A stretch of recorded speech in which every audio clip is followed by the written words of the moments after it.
বাংলাদেশি অনুপ্রবেশকারীদের উল্টো করে ঝুলিয়ে রাখা হবে বলে মন্তব্য করেছেন ভারতের স্বরাষ্ট্রমন্ত্রী অমিত শাহ। ঝাড়খণ্ডে এক নির্বাচনী প্রচারণায় অংশ নিয়ে এমন মন্তব্য করেন অমিত শাহ।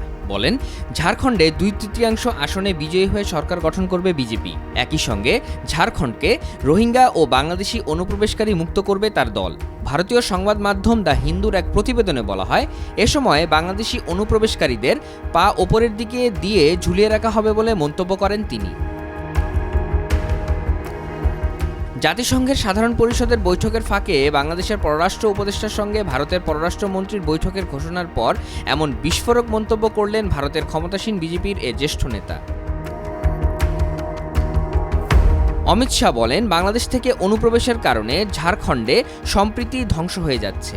ক্ষমতাসীন জেএমএম নেতৃত্বাধীন জোট সরকার অনুপ্রবেশকারীদের বিষয়ে নীরব, কারণ তারা তাদের ভোট ব্যাংক। এ সময় ভোটারদের উদ্দেশ্যে তিনি বলেন, আপনারা যদি ঝাড়খণ্ডে সরকার পরিবর্তন করেন, অর্থাৎ বিজেপিকে ক্ষমতায় আনেন, তাহলে আমি প্রতিশ্রুতি দিচ্ছি, ঝাড়খণ্ডে প্রত্যেক রোহিঙ্গা ও বাংলাদেশিদের ধরে ধরে বের করে দেওয়া হবে। ভারতের স্বরাষ্ট্রমন্ত্রী সতর্ক করে বলেন, যদি অবৈধ অনুপ্রবেশ নিয়ন্ত্রণ না করা হয়, তাহলে আগামী 25 থেকে 30 বছরের মধ্যে এই অবৈধ অভিবাসীরা রাজ্যের সংখ্যাগরিষ্ঠ হয়ে উঠবে। ভারতীয় গণমাধ্যমগুলো জানিয়েছে, 20 সেপ্টেম্বর ঝাড়খণ্ডে 2টি সমাবেশে বক্তব্য দেন অমিত শাহ। অপর এক সমাবেশে বক্তব্য দেওয়ার সময় বলেন, রাজ্যে অনুপ্রবেশকারীদের স্থান নেই, তারা আমাদের মেয়েদের বিয়ে করছে, জমি দখল করছে এবং সমৃদ্ধ আদিবাসী সংস্কৃতি ধ্বংস করছে।